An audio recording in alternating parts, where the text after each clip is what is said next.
Thanks for joining us once again on What Is Your Favorite Movie? It's actually called What's Your Favorite Movie? Don't look up what is your favorite movie because I can't guarantee that's what you'll find. But you already know because you're here. It's What's Your Favorite Movie?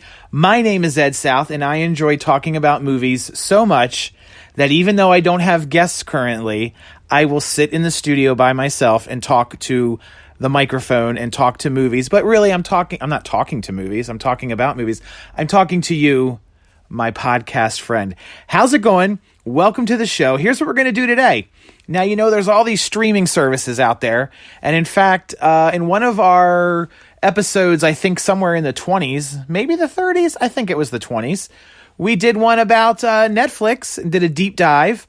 All these streaming services have their marquee titles, their main things that they put out in front of you. They have algorithms, you know. They use the algorithms to show you what they think you want to see or what they want you to see. But you can dive deeper into these services and find all kinds of goodies.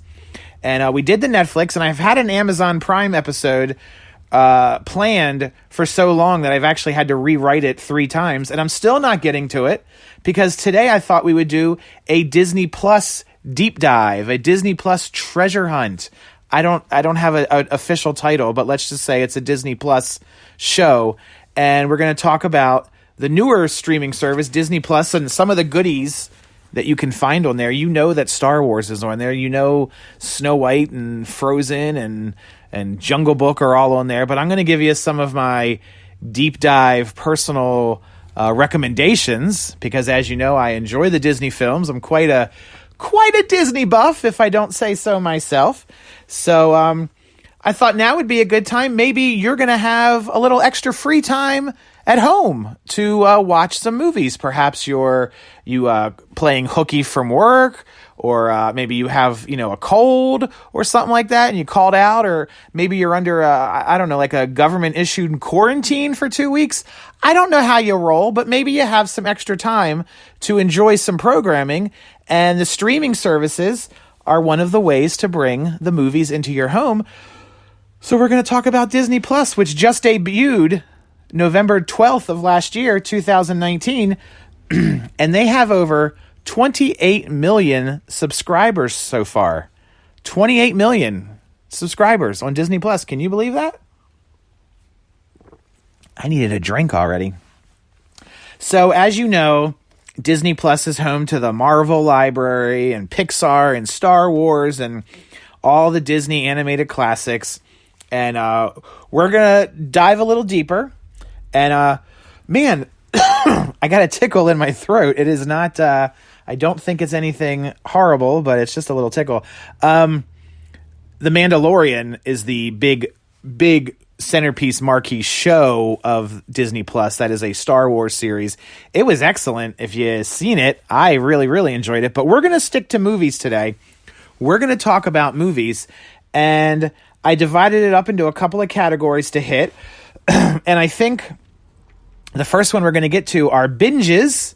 Now, of course, when you say binging now, you think of television shows, watching all 8 episodes of The Mandalorian or all 27 episodes of Netflix, How Dare You Kill Me, or whatever they're doing.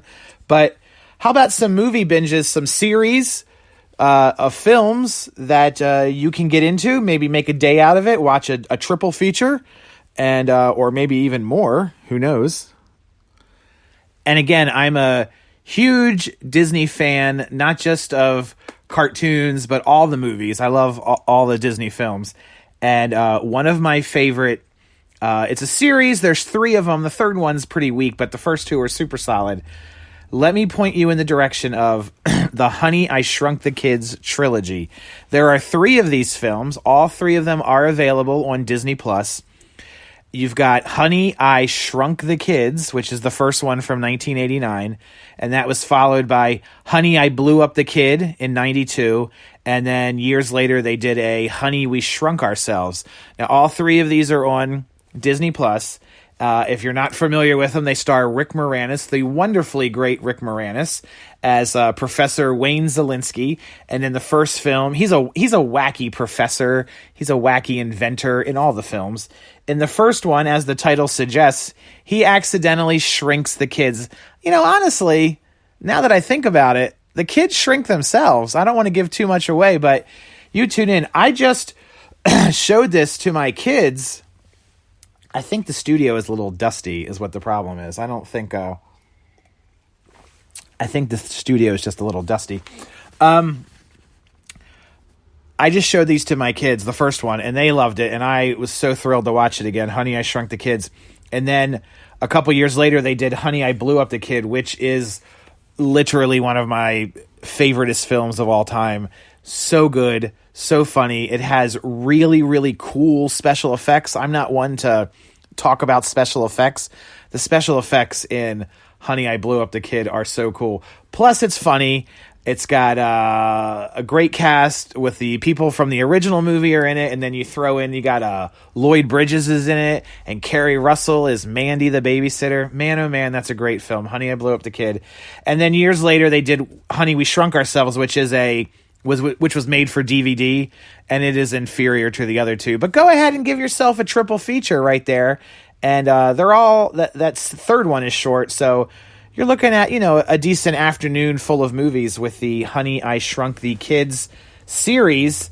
There is also a television series that's not on Disney Plus, and also they're making a new Honey, I Shrunk the Kids called Shrunk, which is a terrible title. But Rick Moranis is coming back out of retirement to be in it. He hasn't done a movie in over 20 years. So we're going to get Rick Moranis reprising his role as Wayne Szalinski, and Josh Gad from... what was he from? Frozen and Beauty and the Beast, the live action. He's going to be the son, all grown up. So that's going to be exciting when that comes out. Now let me point you to another trilogy that you might not be familiar with. And unfortunately, Disney Plus only has 2/3 of the trilogy, but I'm still going to recommend it to you because they do not require having seen one another to enjoy them. It is the... Man. Okay. The Dexter Riley... Seriously, I'm not dying, folks. I feel fine. The Dexter Riley trilogy is what we're talking about here. And this is a series of 3 films that came out in the early 70s, 69 to 75, starring Kurt Russell, a young, feisty Kurt Russell, as Dexter Riley. And he's at college, at Medvale College, and... all kinds of wacky things happen to him. Now, in the first film is called The Computer Wore Tennis Shoes. And in the first film, Dexter Riley gets zapped when when he's working on a computer. And if I recall correctly, he's standing in water like a puddle, and lightning strikes, and basically the computer downloads into him, and he's just like the smartest kid in the world. Hilarity ensues. Unfortunately, the second outing, Now You See Him, Now You Don't, from 1972, is not on Disney Plus, but it's something to keep an eye out for, and that is where Dexter Riley becomes invisible and hijinks ensue. And then in the third film, 1975, called The Strongest Man in the World, something in a chemistry lab, and then they spill the potion on breakfast cereal, and Kurt Russell becomes the strongest man in the world. And I believe a dog eats it. I haven't seen some of these in a while. And the dog is also strong. And hilarity double, triple ensues when the dog gets it. So that's your Dexter Riley trilogy. You can introduce yourself to it through The Computer Wore Tennis Shoes, and then catch up on The Strongest Man in the World. And then maybe soon we'll have Now You See Him, Now You Don't on Disney Plus. And then you'll have something to look forward to. And that'll be exciting. Let's move on to, oh my goodness gracious, look what I got here. Here's a series of 5 films that are each and every one just as delightful as the last. I'm talking about Herbie the Love Bug. Reintroduce yourself to Herbie the Love Bug because you watched at least one of them as a kid and liked it. Herbie the Love Bug is a Volkswagen Beetle, and he has a mind of his own. And no person can tell him what to do. Sure, they might be able to steer him, but when Herbie wants what Herbie wants, Herbie gets. And he's got a mind of his own, and he is very, very comical. A very comical car is that Herbie. So they did 5 Herbie films in theaters, and they're all on Disney Plus, starting with 1969's highest grossing motion picture, The Love Bug.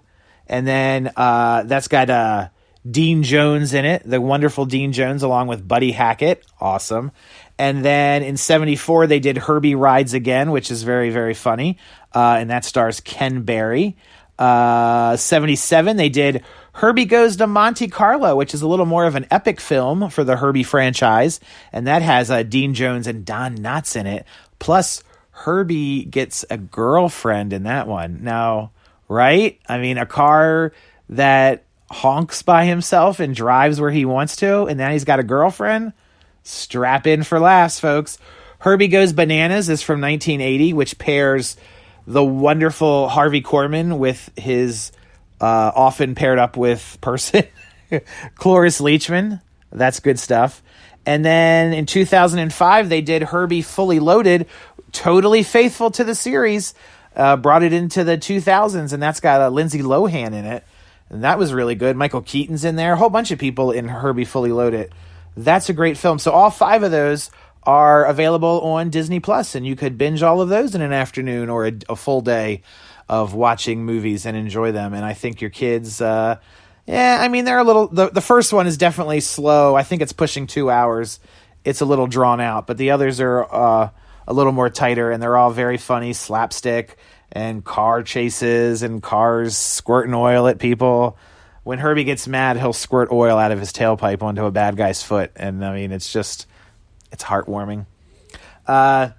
Disney Plus does not have the 1990s TV movie with Bruce Campbell, which is horrible. So that's good that they don't have that.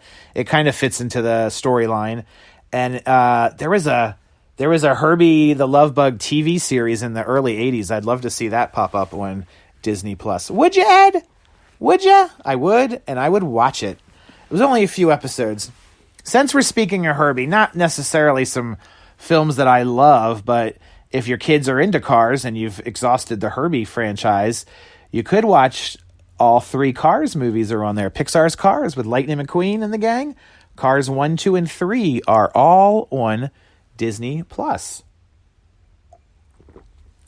You know who else is on Disney Plus? It's not really a franchise, but they have most of the Muppet movies on Disney Plus. And if you're not like me who enjoys watching the Muppets often, you should reintroduce yourself to the Muppets because they are still funny, still delightful, and perhaps for a lot of you, a little get in touch with your childhood, something that you probably watched quite often when it was on TV as a kid. Disney Plus has most of the Muppet movies. There's the Muppet Movie from 1979, masterpiece with the song The Rainbow Connection. You can't go wrong with that. They also have The Great Muppet Caper from 1981. They don't have the third film, The Muppets Take Manhattan. That is owned by Sony still. But they do have Muppet Christmas Carol from 92 and Muppet Treasure Island from 96. Then they do not have Muppets from Space, which was a 1999 film. And then they have the 2 most recent films, 2011's The Muppets with Jason Segel and Amy Adams, which was a huge blockbuster. And then they have 2014's Muppets Most Wanted, controversial stance. I think that's one of the best Muppet films since Jim Henson has passed away. Muppets Most Wanted. You can argue with me if you want, but that's my take on it. I love Muppets Most Wanted. I think that is one of the single best things that they have done with the Muppet characters since James M. Henson passed away in 1990. That's just my 2 cents. Another franchise on Disney Plus that you might not even know is a franchise, and it's an unofficial series of films, is Lilo and Stitch. Everybody enjoys the Lilo and Stitch from 2002, where the little girl in Hawaii adopts a dog. The dog turns out to be an alien. Great movie. You've probably seen it. But did you know that there are 3 follow-ups? Now, these were all made for DVD, but I will speak highly of them because I thought they were all excellent in their own way. And a weird thing is they were made out of sequential order. So there's a Lilo and Stitch 2 called Lilo and Stitch 2, Stitch Has a Glitch, and that was made in 2005, and that is another Lilo and Stitch movie. It's not Not quite on par with the original, but it's very pretty. It's beautifully animated for a low-budget animated film.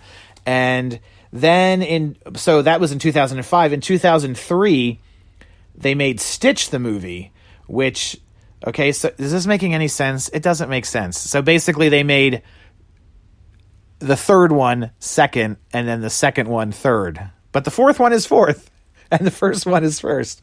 So there's Stitch the movie from 2003, which sets up the Lilo and Stitch TV series that was to follow. And I thought Stitch the movie was pretty good, pretty funny.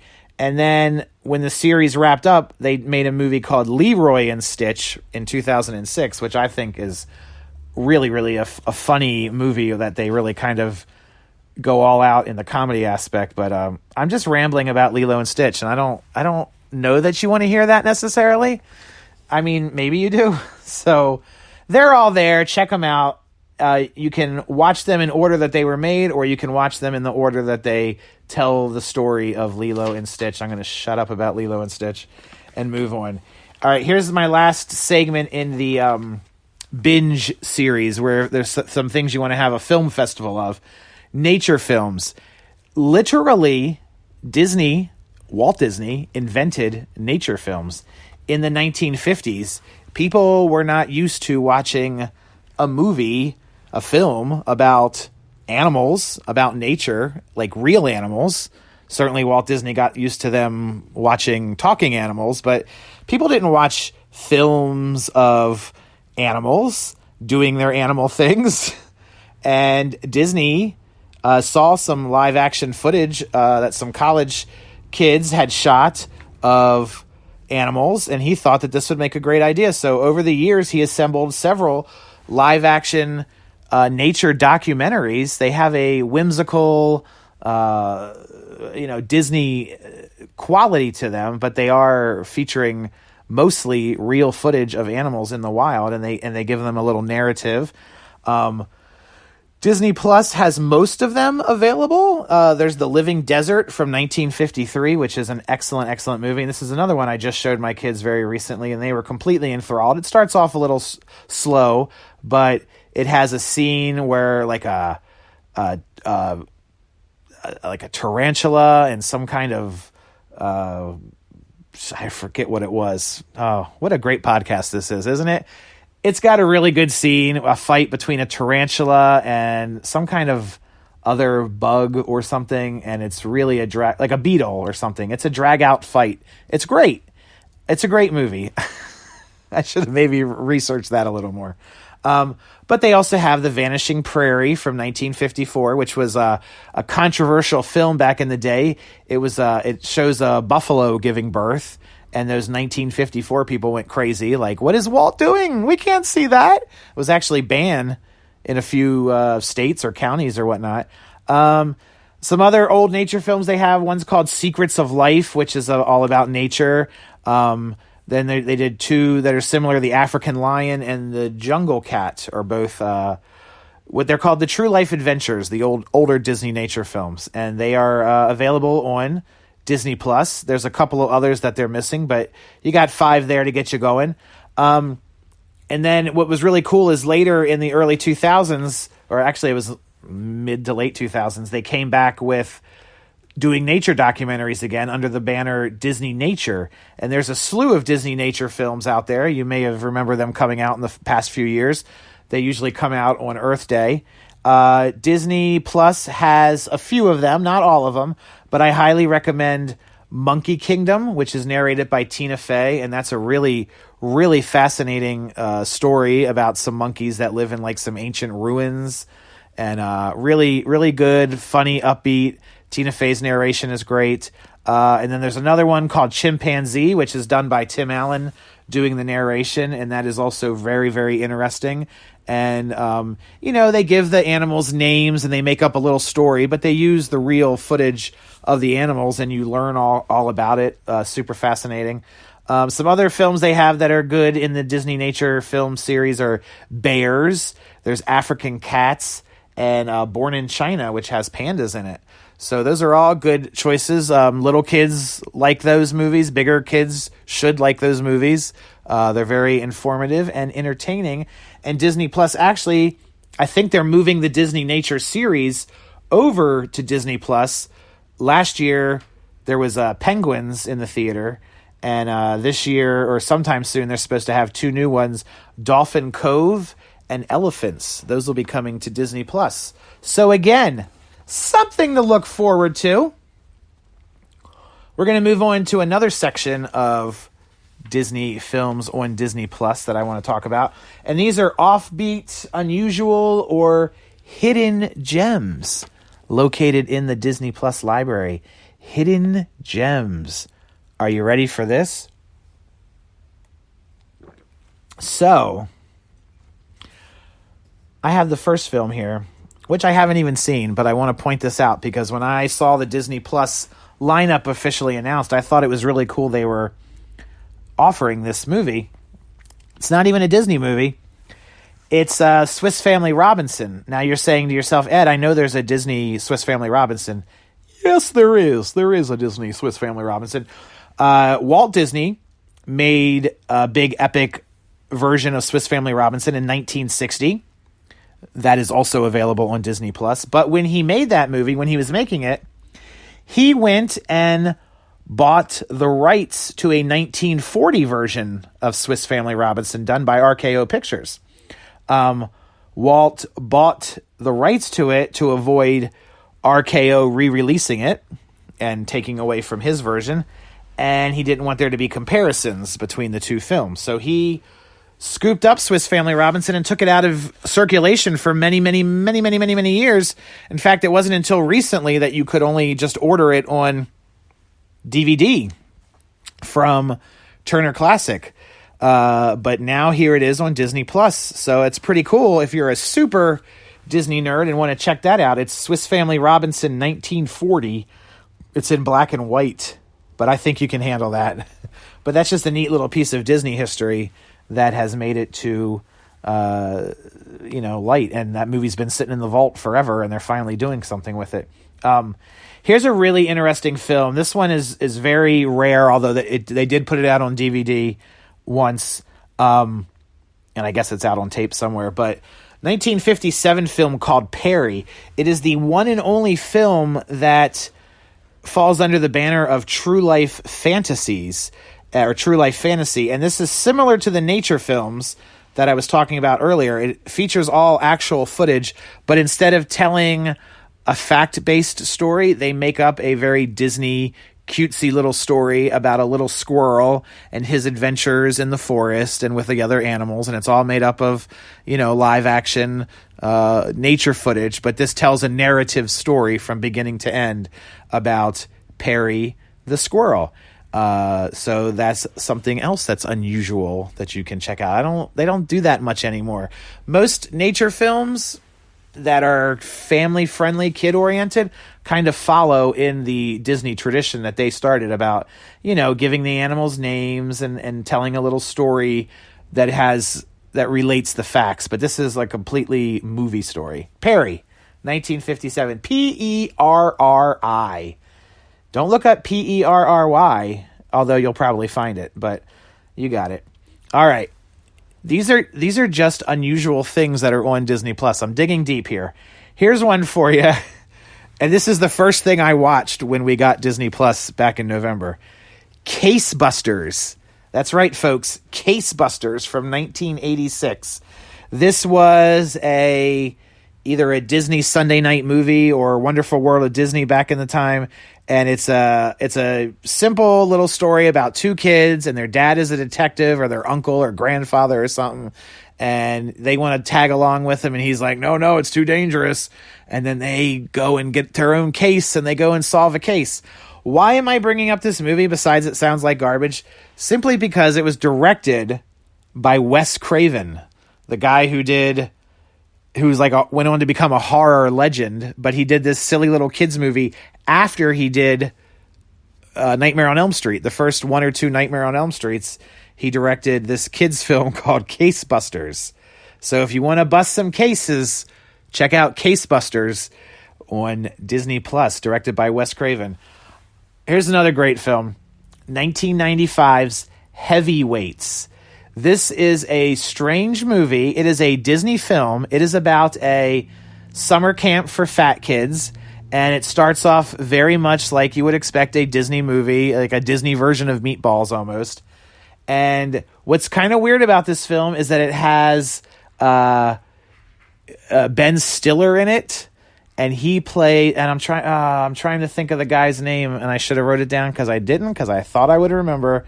The guy that does all the Judd Apatow. Judd Apatow had a hand in this film too, but it's a little kids film, and it takes a very, very dark turn in the middle.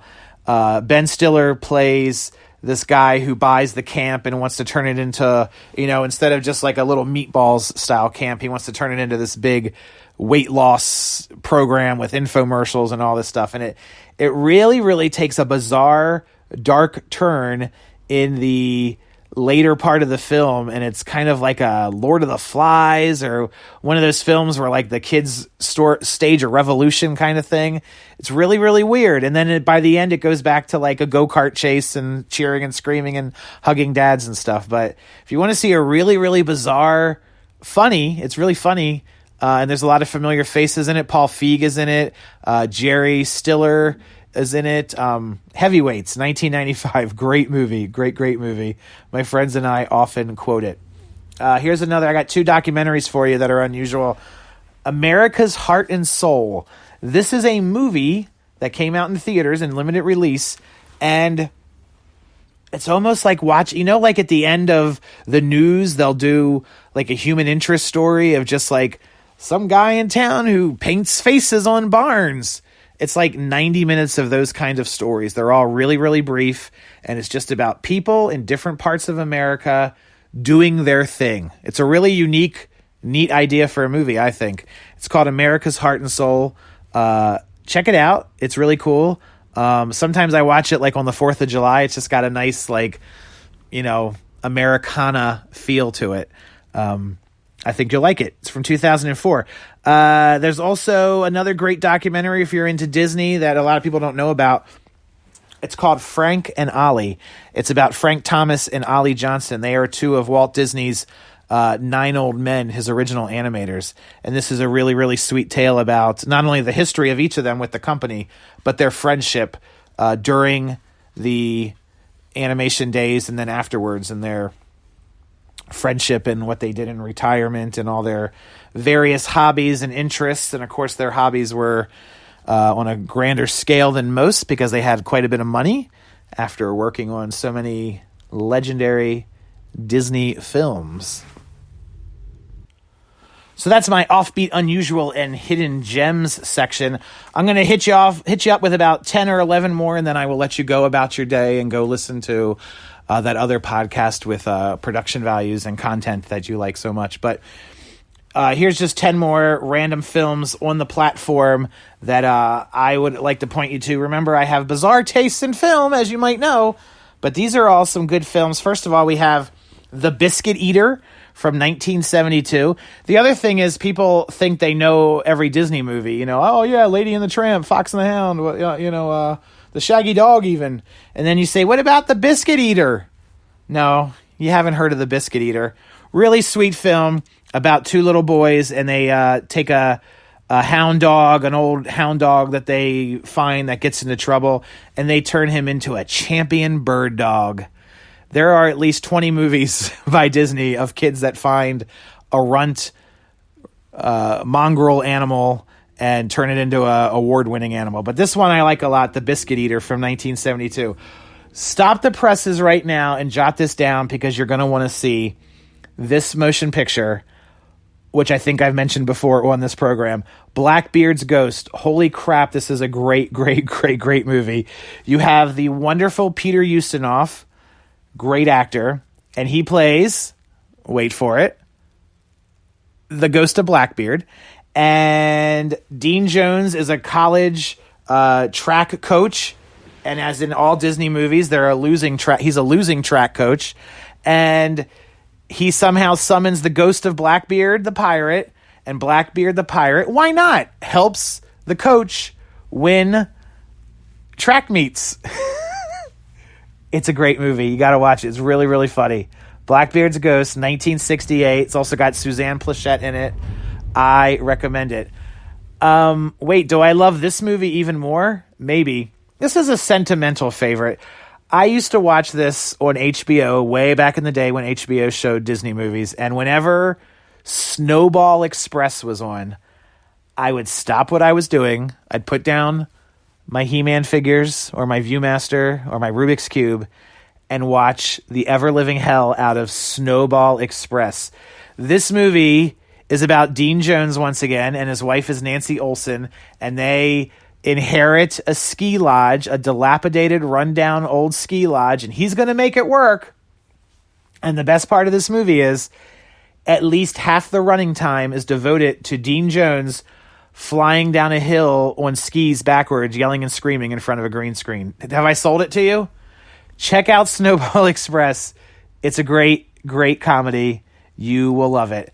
Hey, speaking of Dean Jones, how about The Cat from Outer Space? You know you watched it as a kid and you want to watch it again. It's about a cat, and he's from outer space, and wacky things happen. This movie also stars Sandy Duncan. So if you love Dean Jones and Sandy Duncan together, not only are you going to want to watch The Cat from Outer Space, you might also want to watch their earlier pairing, The $1 Million Duck. I am hitting you with some great films in this episode.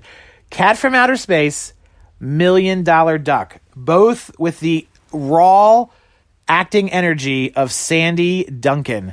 And $1 Million Duck is about a duck that lays golden eggs. And the FBI finds out about it, and the Treasury Department. What kid doesn't love a good movie about the Treasury Department? And they try to get the duck, and it's a wild, wacky, madcap chase to get the $1 Million Duck. Also in this movie, playing Dean Jones's best friend is Tony Roberts, who I think is still around, still acts, but I remember him. I know him from some heavy Woody Allen films, and he's in this movie like, hey, you got a duck? A duck lays eggs? That's my Tony Roberts impression for you guys. I'd like to see you go over to Pod Save America and find someone doing a Tony Roberts impersonation. Good or bad. You're not going to find it. All right. Let's put the crap brakes on for a minute, and I'll point you to it. A nice, sweet drama. This movie is called Amy. It is about a woman named Amy. She leaves her abusive husband back in the olden days, and she ends up becoming a teacher at a school for the deaf. This is classic Disney drama. If Disney does not have animals doing things they aren't supposed to do, they have people learning about other people with differences. And this is a great movie. It's called Amy. It's from 1981. It's rated G, a live action G-rated movie. So share it with your family. Everyone will love Amy, the movie from 1981. Here's one that you might remember.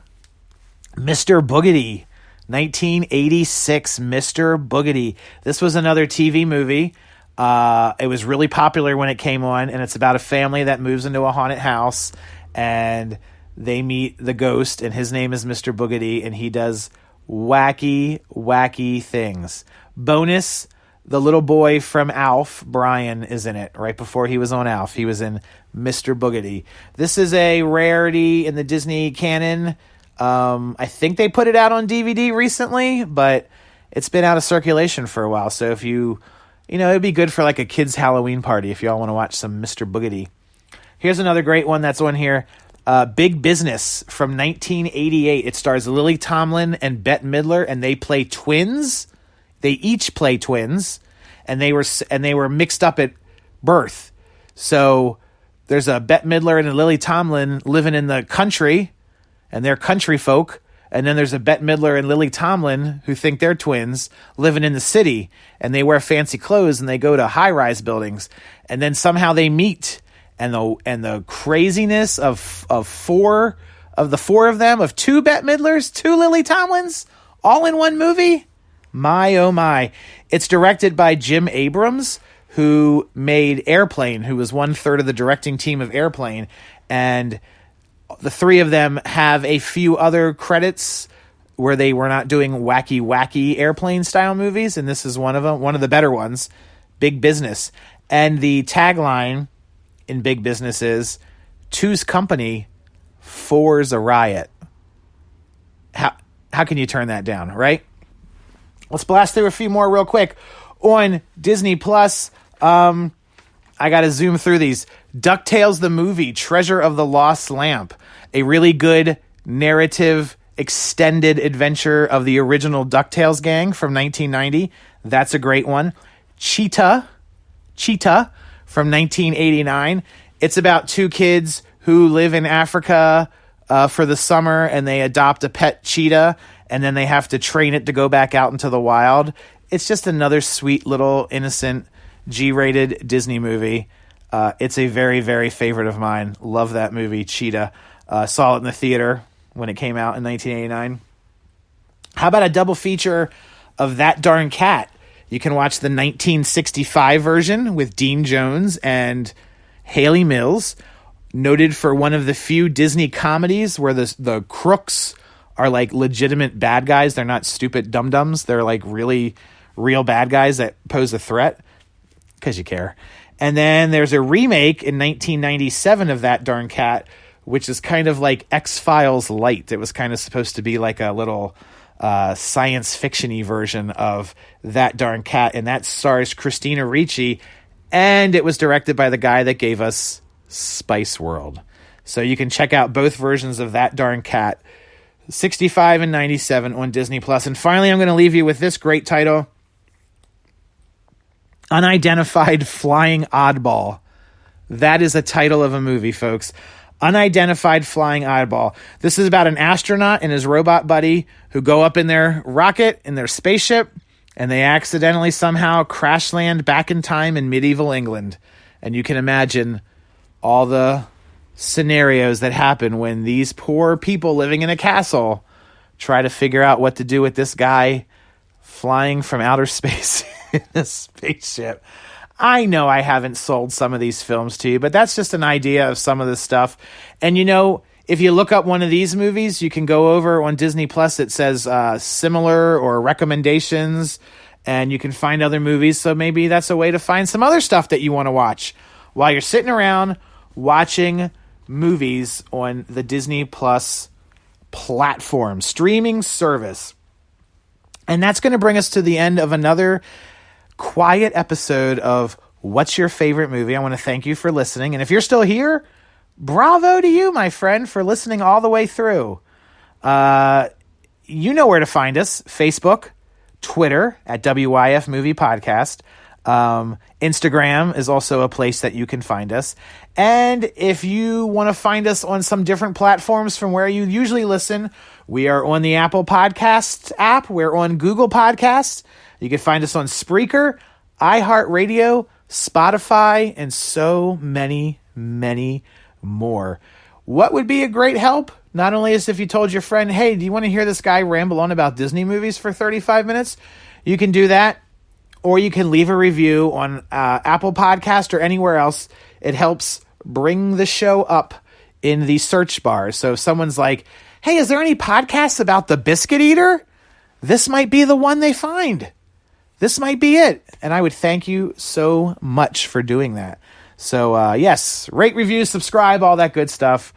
I think we've had enough of me for now. So thanks for listening. It's your old movie buddy, Ed South. Hey guys, while you're out there, stay safe, enjoy some movies, wash your hands, and until next time, it's khaki wishes and cookie dreams. We'll see you real soon.